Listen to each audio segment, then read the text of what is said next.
Alright guys, what is going on? My name is BassWiz and today we're going to be talking about The Promised Neverland Manga Chapter 150. If you have not caught up, there will be spoilers. You have been warned. Let's get into it.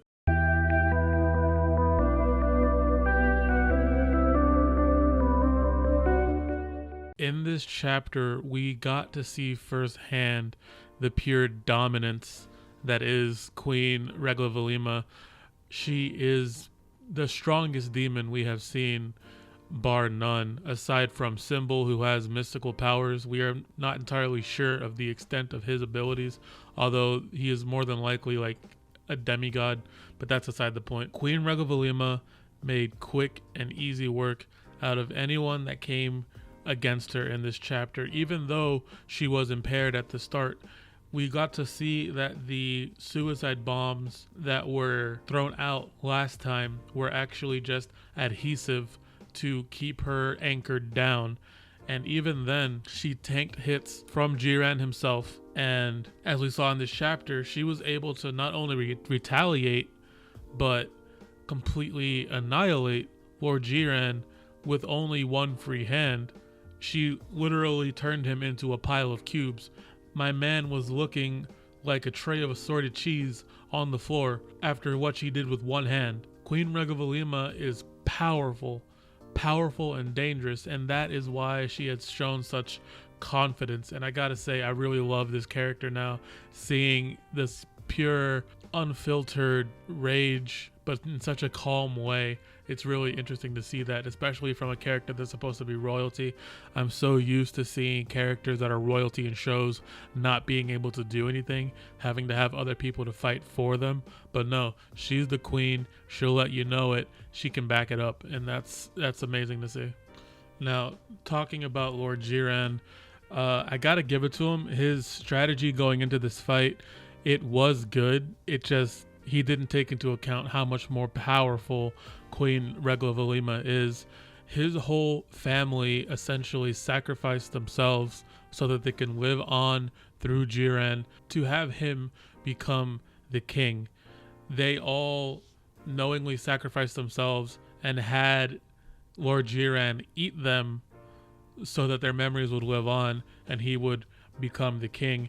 And right when he was about to take her out is when he underestimated her, essentially, and we all saw what happened.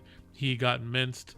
She was congratulating him for having lived for 700 years without her knowing, and she admired that tenacity, but those 700 years corrupted Lord Jiren, and he was no longer justice. His idea of justice has been corrupted by hatred. She did have a good point in this chapter. She told Jiren, how can you call yourself justice if you just sacrificed many innocent people, including children? And she is right about that.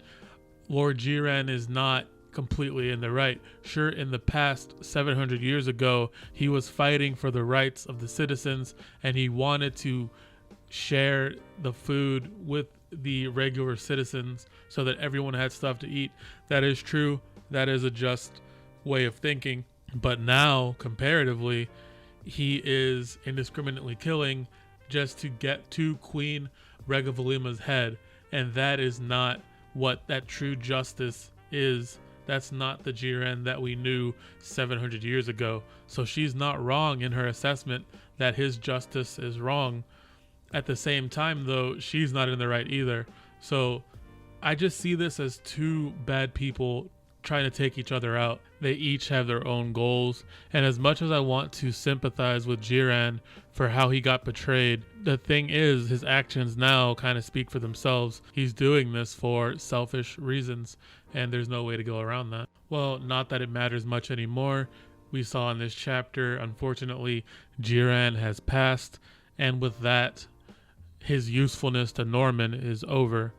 And that's when we see at the end of this chapter, which I'm really nervous about, honestly, we see Zazie step up. Zazie appearing to be what I would assume is the strongest human, at least physically speaking, because we've always seen him traveling with Norman alone. He was the one that went with Norman to meet with Jiren in the first place. So Norman has a lot of trust in Zazi's abilities. I know he's strong, but we've just seen Queen Raghava Lima essentially put these demons through a blender, and that blender is her fingers. I don't know if human reflexes can fight against what Queen Raghava Lima has shown us. She eviscerated Lord Jiren, a former noble demon that used to eat human meat, who is not weak in his own right, and she took him out very, very easily.